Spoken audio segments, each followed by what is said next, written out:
I tried to keep with the theme of doing the lipstick color that matches the quadrants, but I didn't have any gray lipstick, so I just used, like, gray face paint, and honestly, I'm not sure this was a successful venture. Hey, it's Liz, and it's Monday, and oh my gosh, my entire face is, like, blending together because I am too pale to wear lipstick that is paler than my face. But that's not the point. Today we are talking about auspicism, which is the gray quadrant, the ashing quadrant. It's actually maybe the second easiest quadrant to explain. Basically, some sort of relationship in one of the other three quadrants is unstable, though not unhealthy. Unhealthy relationships you should get out of, not try to fix.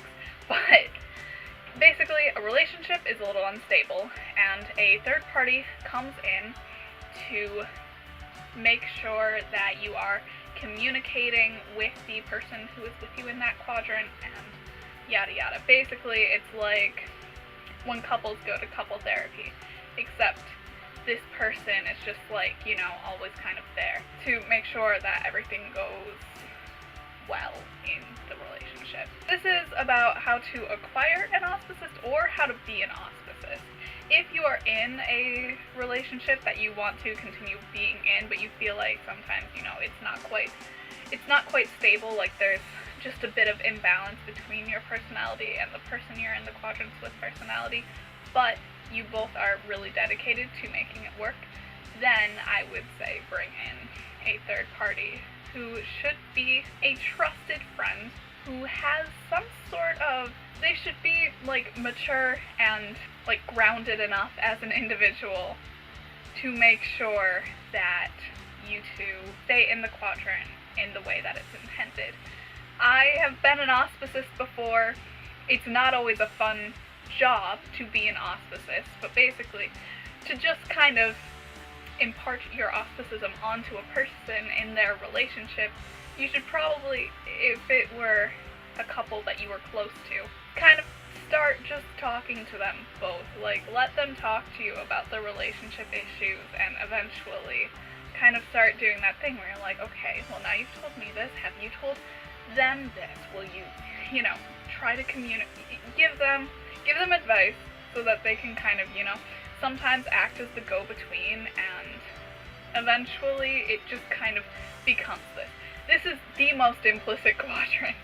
Like, in terms of how implicit it is, it goes auspicism as most implicit, moral allegiance, and kismicissitude, then matesfordship. Matesfordship and kismicissitude, because of their implications, have to be a little bit more explicit, but the pale quadrants are very easy to just kind of happen on their own, and this is definitely one to just kind of happen. If you need someone to do that, then find a trusted friend of both you and your partner in whichever quadrant it happens to be and start talking to them. Like I said, auspicism is one of the simplest quadrants when it comes down to it. I mean, you think of it as like a therapist, but a friend, so it's just someone who sort of helps maintain the balance, and the only way to be one is to be one and make sure that you're actually wanted and not putting your advice where it doesn't belong.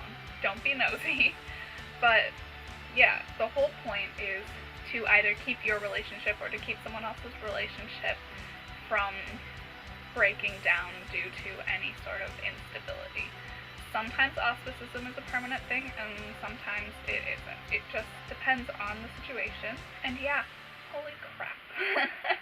I don't know what I was expecting. I love auspicism as a quadrant. I love auspicizing for the few friends that I do have when they require it, because I feel like it's a nice way to kind of be like, you know, to sort of help keep two people who care about each other together if they want. If they don't want, then like don't impose your help, because I've also learned the hard way that you shouldn't really do that. It's not wise, and it can lead to pissing some people off. That is what it is. Oh man, this was the shortest of the shortest. Cool. I'm gonna fix this lipstick situation because it ain't looking good. But anyways, that actually concludes my Homestuck series. I do want to let you guys know that I plan on revisiting the quadrants next year. I don't know if it's going to be like every year forever because I'll run out of things to talk about, but I do have some ideas on how I might do a third quadrant series. So if you are looking forward to that, stay tuned, and that is in a year.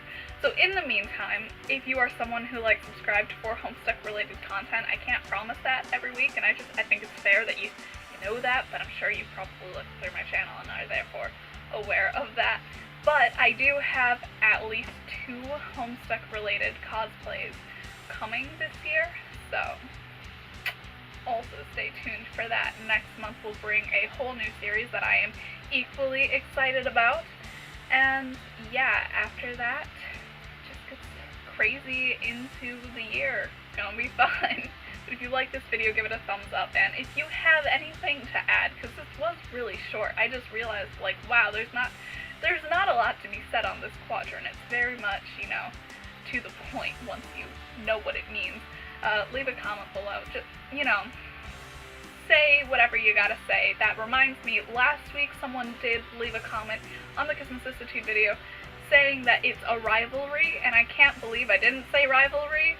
So thank you for using that specific word, because I was like, surely there's a better word to describe this, but I was like a little dazed making the video, which is why there's so many jump cuts. Anyways, you can follow me in the links in the description box below, be a bro, share this video with another bro, and if you have not done so yet, subscribe, because I make new videos every Monday.